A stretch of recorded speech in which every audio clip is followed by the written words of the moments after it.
What's up, y'all? So it's about 6 to 8 foot out at Steamer Lane today in Santa Cruz, and surfing is one of the very few things that I could do while on lockdown. So I've been doing it as much as possible. I've gone out twice already this week. I'm going to go out again today. So basically my body is already feeling many feels from all the surfing I've done, and now that it's even bigger today, I'm really going to try to prep my body for the surf that I'm about to get out into. So I'm gonna do a couple things to show you, if you're into surfing, ways to prep your body just within like a quick 10 to 15 minutes. And the reason why a 10 to 15 minute warm up would be beneficial, obviously, is because it's a pretty explosive sport. You have a lot of variables out there when you're in the water that are a bit risky. And if you're already sore or tired, then having your body prepped for those riskier situations is going to be really important. So the first thing we're going to do is I always like to do for any prep for any workout or warm up or anything like that is a little myofascial release. Now this is going to be surfing specific, but it doesn't mean it doesn't benefit you if you're doing other things, right? So on a board, whether you're goofy or regular, you always have a foot back and a foot forward, right? So your back foot for surfing is the one that you really drive on to push to basically turn and throw your body in different directions. So you always have more weight on your back foot, unless you're driving down a wave, trying to move down the line, then you're putting a little bit more on the front foot. But a lot of leverage and torsion is happening in the back leg. And a lot of surfers end up tearing their ACLs, MCLs, and a lot of cartilage in the knee because of that torsion in the back knee, and obviously landing weird and in awkward situations. But what I'm going to use is a supernova to capture and release the tissue here in the medial side of the leg, the thigh, the VMO specifically. Anytime I roll the VMO, I automatically get less stress on my knee. And in my back knee, my left knee, I'm already missing a PCL due to wakeboarding, and I've already torn that MCL as well in the same wakeboarding accident. So it's really important for me to take care of this back knee for myself. So I'm going to start with that. And I'm actually only going to do that for this left knee because it's not as important for the right, and I want to prioritize some time here. So I'm going to lay on my stomach, put that supernova right in this space between my hamstring tendon and VMO. Okay, so I'm going to capture the tissue on all that medial tissue, okay, VMO and hamstring, and then I'm going to begin to move it, contracting and relaxing, trying to lock out the knee here, flexing the hamstring here. So this is a little bit more of a hamstring tissue release. As I extend the knee, this is more of a quad VMO tissue release. But it's also just going to be a good way to warm up my knee as I flex my leg in both positions. So this is one way that I warm up my back knee.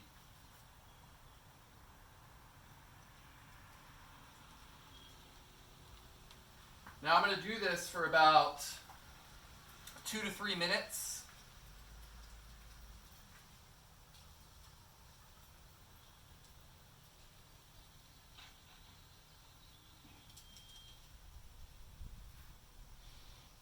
If you find a really tender spot and you just want to hang out and relax for a second, let the ball sink in with the leg relaxed, that's also possible. But also it's important that you keep moving to get that knee warmer.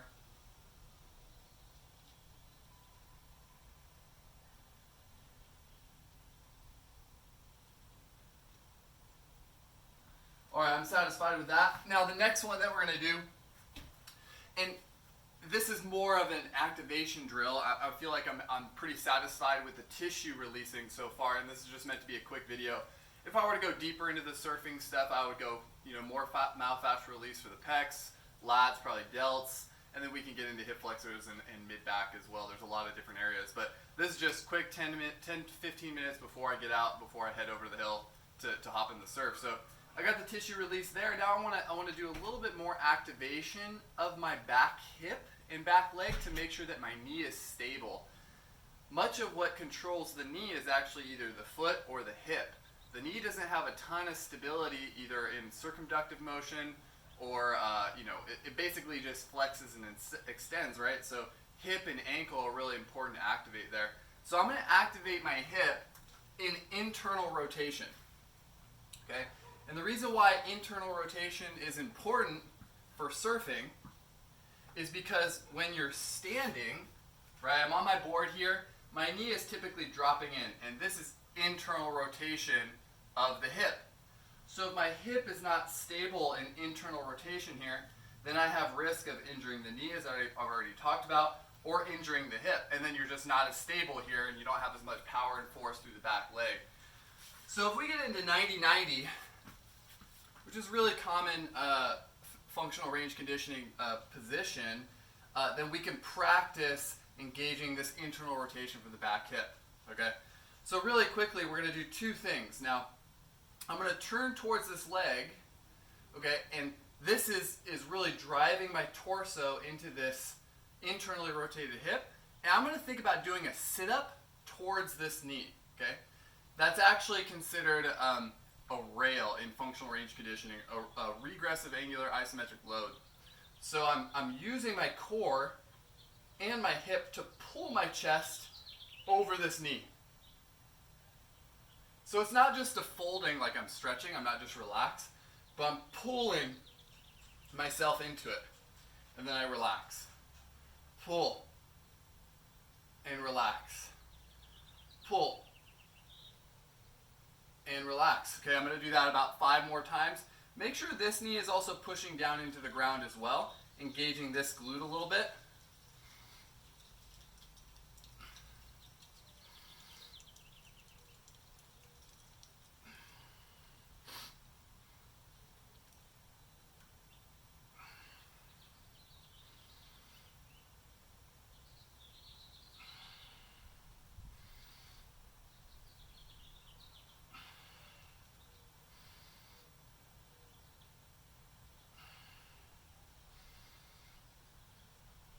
I'm going to do one more.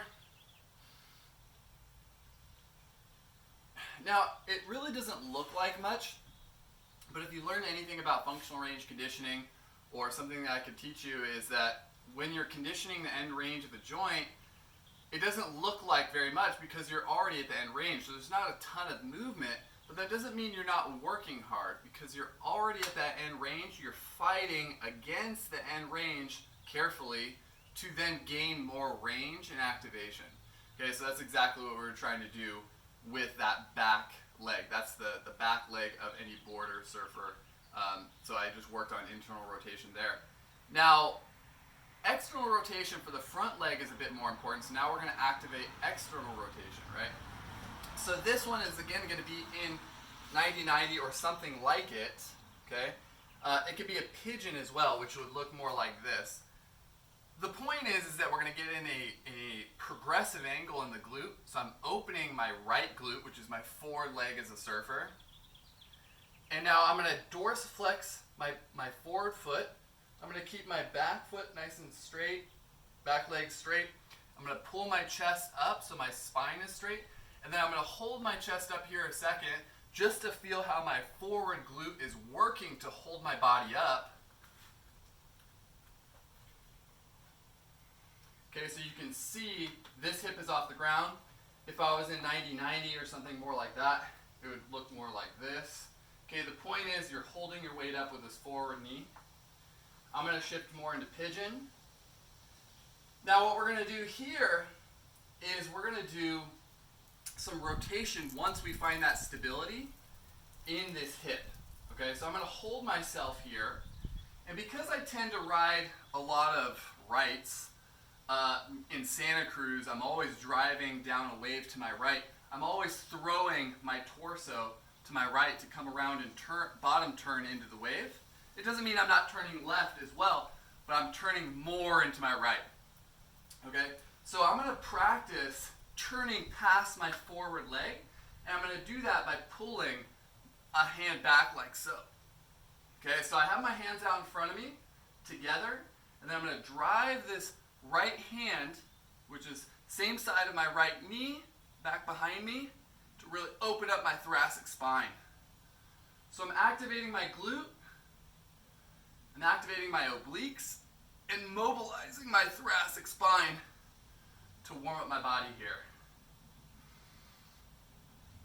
I'm going to do about 10 of these.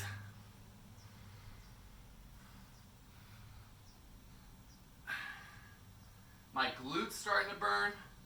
Okay, that's great. We want that front hip to activate, the one that we're riding, the forward leg hip to activate.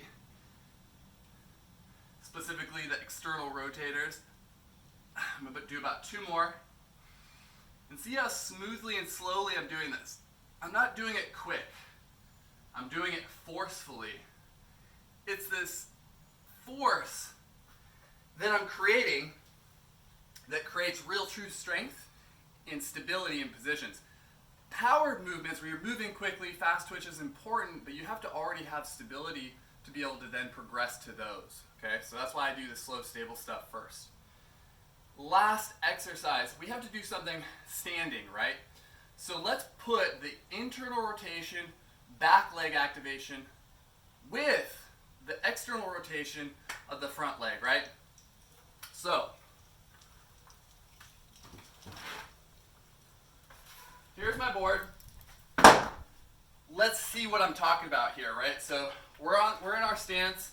We're going to get pretty low. External rotation of the forward leg looks like this. Strong arch, knee driving out. Internal rotation of the back leg looks like this, right? So if you're riding, a stance typically looks something like this. Maybe lower if you're in the tube, okay, whatever you're doing. But we want to work here now to make sure you're ready for surfing, right? Make sure I'm ready for surfing. So I'm going to get down as low as I can, keeping this principle here of external rotation, and then I'm going to drop this back knee towards the board slowly. Now this is kind of like doing a sissy squat, which looks like this, or a half sissy squat. That's a half sissy squat in functional training.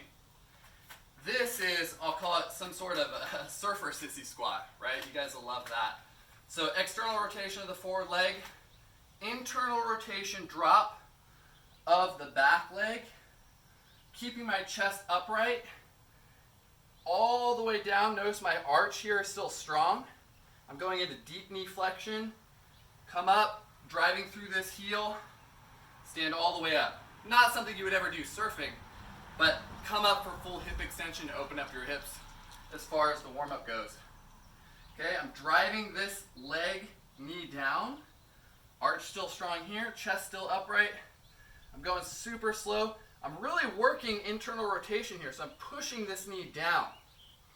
Now because I've had a back knee injury, the MCL and the PCL, when I do this, it's actually not comfortable. My knee does not feel good as I do this, but that doesn't mean I shouldn't train it. Okay, it's very important that I do train it so that when I do get into this position while surfing, I'm prepped, I'm ready, I'm activated, and I'm not at risk for injuring it again. So it's important that you and we train these positions that we're getting into frequently with the sports that we love, right? If it was golfing, I'd say let's practice rotation in a nice stable stance. With surfing, it's not stable, okay? So we have to practice these weird, unstable positions and then make them stable. All right, so that's my warm-up. I'm about to head out for the surf.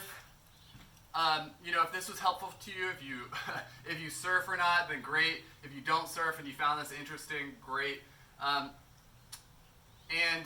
if you don't surf and you want to surf, go do it. Okay, it's fun as shit, and I love it. So I hope to see you guys out there one day. Bye-bye.